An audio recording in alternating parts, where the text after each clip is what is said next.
भाई इतने सारे स्टॉक्स में से इंटरडे के लिए राइट स्टॉक्स ढूंढने के लिए एक वेबसाइट लाया हूं जो कंप्लीटली फ्री है, कोई भी यूज कर सकता है।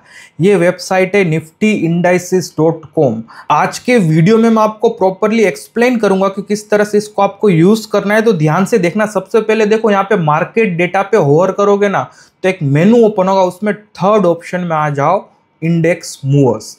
अब यहाँ पे निफ्टी 50 के टॉप के 50 स्टॉक्स आ जाएंगे और आपको यहाँ पे देखने को मिलेगा कौन से स्टॉक्स निफ्टी को कितना मूव कर रहे हैं। यहाँ पे देखो आईसीआईसीआई बैंक लिखा है, यहाँ पे देखो उसके बॉक्स में क्या लिखा है, इंडेक्स मोमेंट 30.02 पॉइंट्स। यानी कि आज निफ्टी में जितने भी पॉइंट्स ऊपर नीचे हुए उसमें आईसीआईसीआई बैंक अलोन ने प्लस 30 पॉइंट्स का कंट्रीब्यूशन दिया है। बाद में एचडीएफसी बैंक 27.3 पॉइंट्स, रिलायंस का same, Bharti Airtel 26.5। On the other side Infosys ने -23.88 पॉइंट्स वहां पे कंट्रीब्यूट किया है। यानी कि वो 23 पॉइंट्स इंडेक्स को नीचे ले गया। अगर आप इन सबका समेशन करोगे तो क्या मिलेगा, प्लस 124.55 पॉइंट, जो यहाँ पे टॉप पे लिखा है। तो ये चार्ट आपको बता रहा है कि भाई कौन से स्टॉक्स निफ्टी को कितना इन्फ्लुएंस कर रहे हैं। अब यहाँ पे ये देख के आपको आइडिया आ जाएगा कि आज के दिन में बड़े लोग किन स्टॉक्स को मैनिपुलेट कर रहे हैं इंडेक्स को ऊपर ले जाने के लिए, नीचे ले जाने के लिए। अब ये डेटा आप दिमाग में रखो, ये स्क्रीन आप दिमाग में रखो और आ जाओ निफ्टी के चार्ट पे। निफ्टी का चार्ट आप कोई भी ट्रेडिंग प्लेटफॉर्म पे देख सकते हो, ट्रेडिंग व्यू, कोई भी चार्ट आप जो यूज कर रहे हो वहाँ पे निफ्टी 50 टाइप करो। मैं जो भी एनालिसिस करता हूँ वो 5 मिनट्स चार्ट्स पे ही करता हूँ। और आप अगर मेरे डेली के वीडियोस देख रहे हो तो आपको एक चीज़ तो पता होगी, मैं पहले 5-10 मिनट में ट्रेड नहीं लेता, आधा एक घंटा वेट करता हूँ, बाद में ही मैं एंट्री लेता हूँ। बहुत रेयर, 100 में से शायद 2 से 3 दिन हो गए जहाँ पे मैं पहले 15-20 मिनट में एंट्री लेता हूँ। ऐसा नहीं कि मैं कभी नहीं लेता, बट डिस्क्लेमर, कभी कभी लेता हूँ, but that is 5 to 10% of the times. अब पहले आधा एक घंटा में यहाँ पे मार्केट को एनालिस करता हूँ और देखता हूँ कि बड़े लोगों का जोनर क्या है, बड़े लोग किस तरह फोकस कर रहे हैं, क्या वो बाइंग साइड पे इंटरेस्टेड है कि सेलिंग साइड पे। आज आप मुझे खुद बताओ, मार्केट यहाँ पे ओपन हुआ 9:15 बजे और 10:15 बजे ये आ गया, तो ये जोन में क्या लग रहा है, बाइंग ज्यादा थी कि सेलिंग ज्यादा थी? देख के ही क्लियरली समझ में आ रहा है, ओपनिंग से ही वन वे ऊपर वो जा रहा था, तो बाइंग साइड पे अपने को फोकस करना है। अब आ जाओ इंडेक्स मूवर पे और नीचे के 25 स्टॉक्स अवॉइड कर दो। ये ऐसे स्टॉक्स है जहां पे ना तो कोई क्लियर डायरेक्शन है, या तो डायरेक्शन है वो नेगेटिव साइड में जिस पे हम इंटरेस्टेड नहीं है। अब देखो, ये सिंपल चीज से आपने 50% स्टॉक्स हटा दिए, ये बहुत ज़रूरी है। स्टार्टिंग के दिनों में मैं ऐसे ऐसे स्टॉक्स पे ट्रेड करता था जहाँ पे सिर्फ 3 कैंडल दिख गई, छोटा सा ट्रायंगल दिख गया, छोटा सा वेज पैटर्न दिख गया और बाद में मुझे लॉस हो जाते थे। तब वहाँ पे मेरे पास ऐसा कोई फिल्ट्रेशन प्रोसेस नहीं था। ये प्रोसेस बहुत ज़रूरी है दोस्तों, याद रखना। मार्केट में प्रॉफिट जस्ट बिकॉज आपने कोई सीक्रेट 3 कैंडल समझ ली उससे नहीं होगा। मार्केट की डायरेक्शन में आपको ट्रेड लेना पड़ेगा, वहां पे ट्रेड लेना पड़ेगा जहां पे ट्रेंड बन रहा है। जहां पे ट्रेंड बन रहा होगा वहां पे आप एंट्री एग्जिट करके प्रॉफिट कमा पाओगे। तो भाई आज के दिन में टॉप के 5 से 6 स्टॉक्स कौन से थे जहां पे मैं ट्रेड कर सकता था? वो था आईसीआईसीआई बैंक, एचडीएफसी बैंक, रिलायंस, भारती एयरटेल, एमएनएम, आईटीसी। अब इन सब स्टॉक्स में आपको एक चीज देखना है, कौन से स्टॉक्स मॉर्निंग से मोमेंटम दे रहे थे, मॉर्निंग से ऊपर की डायरेक्शन में जा रहे थे। वैसे स्टॉक्स में चांसेस आर हाई कि वो मोमेंटम कंटिन्यू करेंगे। अगर मार्केट ओपनिंग के बाद कोई स्पेसिफिक स्टॉक में बड़े लोग अपनी पोजीशन बिल्ड करना स्टार्ट कर देते, दैट मीन्स उनको देख के और भी लोग वहां पे आएंगे। तो चलो सबसे पहले आईसीआईसीआई बैंक जो यहाँ पे टॉप पे है वो देखते हैं। आईसीआईसीआई बैंक यहाँ पे मैं देखता हूँ। अब इसका 5 मिनट चार्ट, अगेन मॉर्निंग में यहाँ पे देखो, पहले 15-20 मिनट मोमेंटम आया, बाद में एक ब्रेक आ गया और मोमेंटम कहीं ना कहीं लूज हो गया। और एक बार मोमेंटम लूज हो जाता है ना, बाद में पिकअप होने में बहुत टाइम लगता है, तो मैं आईसीआईसीआई को रिजेक्ट कर दूंगा। अब दूसरा स्टॉक कौन सा था? HDFC bank. एचडीएफसी बैंक ये भी देखो पहले आधे घंटे में साइडवेज था, बाद में उसने ब्रेकआउट दिया, इंट्राडे हाई और प्रीवियस डे दोनों का एक साथ ब्रेकआउट दिया, बाद में एक मोमेंटम आया। अगेन मोमेंटम काफी अच्छा था बट उतना बड़ा नहीं था जो हमको चाहिए होता है। तीसरा स्टॉक कौन सा था? रिलायंस, वो भी देख लेते हैं। ये रिलायंस का चार्ट। अगेन मॉर्निंग में मोमेंटम आया, बाद में डल हो गया, बाद में पिकअप पकड़ा, ये नहीं चाहिए हमको।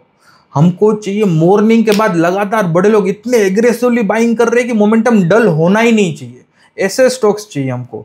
और कौन सा था? भारती एयरटेल। चलो ये देख लेते हैं।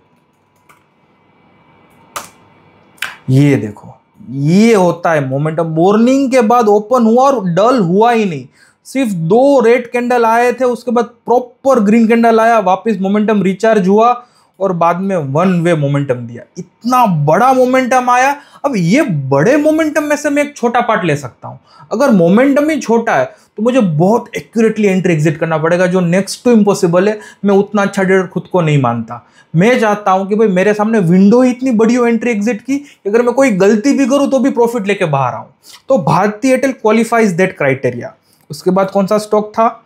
एमएनएम और आईटीसी, दो वो भी चेक कर लेते हैं। एमएनएम अच्छा मोमेंटम था, पहले 20 मिनट में ही मोमेंटम आ गया, बाद में डल हो गया और साइडवेज हो गया, ठीक है। और कौन सा था? आईटीसी। आईटीसी अच्छा था, ठीक है, ऊपर एक मोमेंटम आया, डल नहीं हुआ, साइडवेज हो गया, बाद मोमेंटम कंटिन्यू किया। तो भारती एयरटेल, आईटीसी अच्छे थे, एमएनएम ठीक ठाक था। तो ये 3 स्टॉक मेरे रडार पे होते और उन 3 स्टॉक्स में से मैं ट्रेड करने की कोशिश करता, लेकिन मेरा नंबर 1 चॉइस क्या रहता? भारती एयरटेल, क्योंकि प्रॉपर डल मोमेंट कभी भी नहीं आया और वन वे उसने मॉर्निंग से मोमेंटम दिया। तो ये स्टॉक सबसे अच्छा था आज के दिन में ट्रेड करने के लिए। ये आप यहाँ पे इंडेक्स मोर की वेबसाइट पे देख सकते हो। आज काफ़ी अच्छी तरह से आप देख पा रहे थे।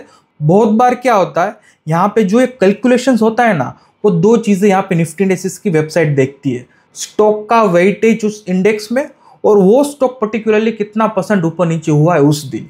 ये तरीका हर बार सही रिजल्ट नहीं देता, because majority of the time HDFC, ICICI bank और रिलायंस ही आपको टॉप पे दिखेंगे और डाउन साइड में आपको इन्फोसिस, विप्रो वो दिखेगा। तो उसका रिवर्स होगा, अगर IT सेक्टर भाग रहा होगा तो वो आपको ऊपर दिखेगा। क्यों? क्योंकि इन सब स्टॉक्स का वेटेज हाईएस्ट है।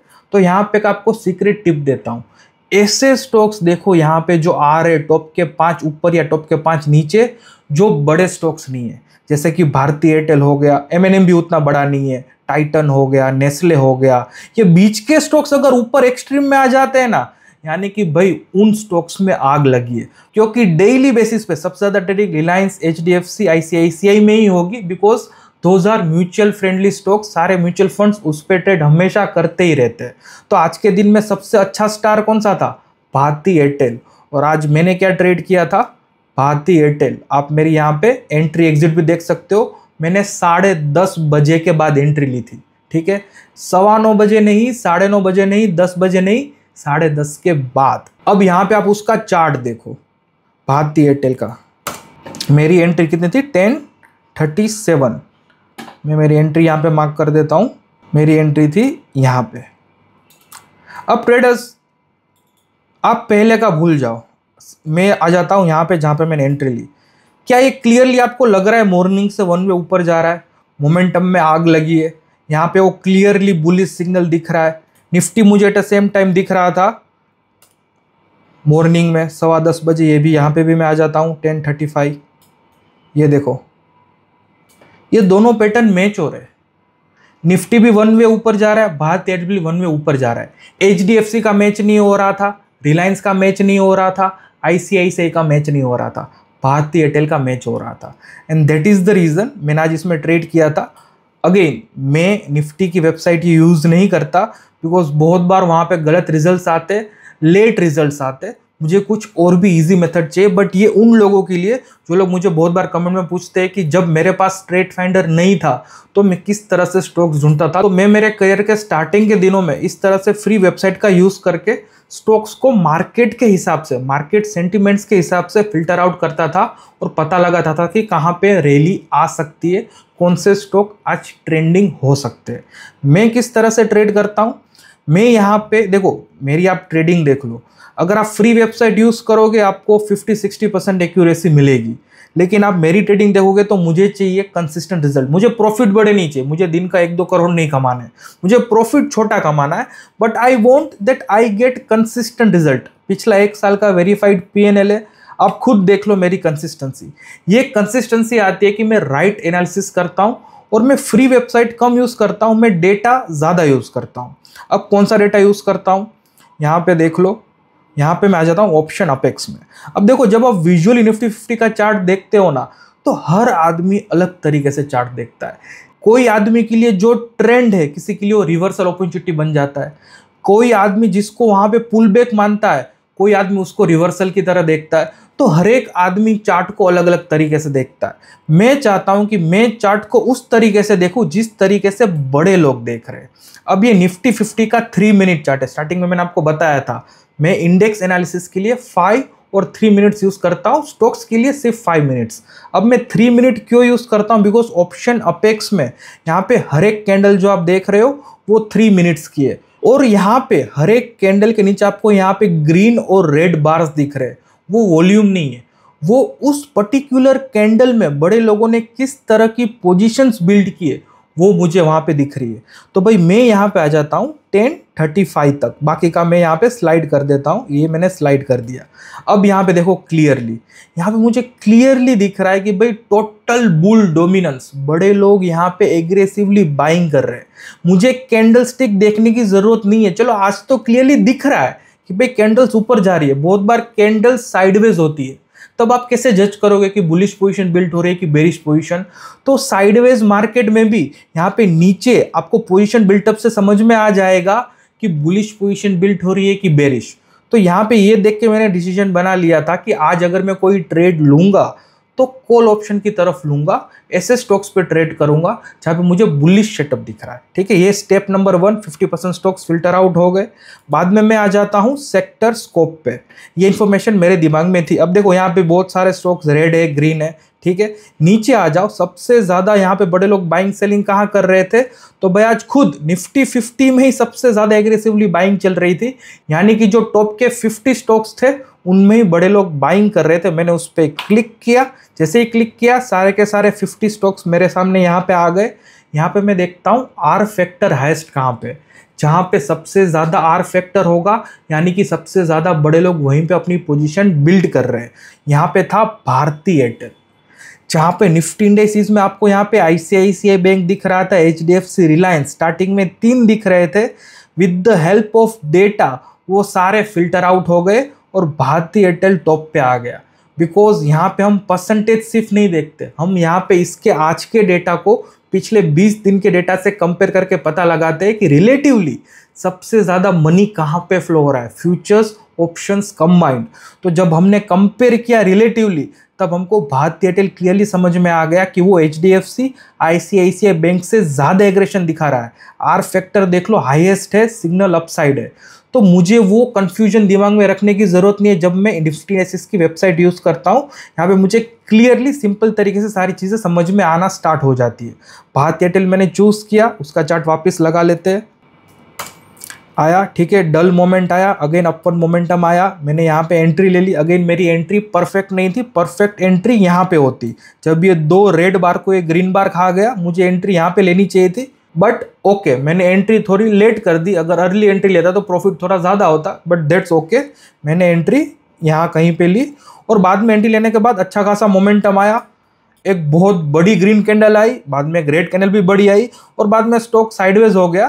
तो बाद में मैंने डिसीजन ले लिया कि भाई मुझे यहाँ पे एग्जिट कर देना चाहिए। आप एग्जैक्टली यहाँ पे ऑर्डर बुक देख सकते हो, 11:58 को मैंने यहाँ पे एग्जिट कर दिया, यानी कि ये कैंडल में, इसको मैं मार्क कर देता हूँ, ये कैंडल में मैंने इसको एग्जिट कर दिया। अगेन मैंने कोई एग्जिट में कोई सीक्रेट पैटर्न यूज नहीं किया है। बहुत बड़ी ग्रीन कैंडल के बाद बहुत बड़ी रेड कैंडल आ गई, स्टॉक साइडवेज हो गया, काम खत्म। और again it was the right decision, because बाद में पूरा दिन वो साइडवेज ही रहा और क्लोजिंग के टाइम पे वो नीचे भी आ गया। ओवरऑल अगर मेरा आप ट्रेड देखोगे तो 30,000 का कैपिटल यूज़ किया था मैंने, एंड कहीं ना कहीं मुझे 20,000 से थोड़ा कम प्रॉफिट हुआ है।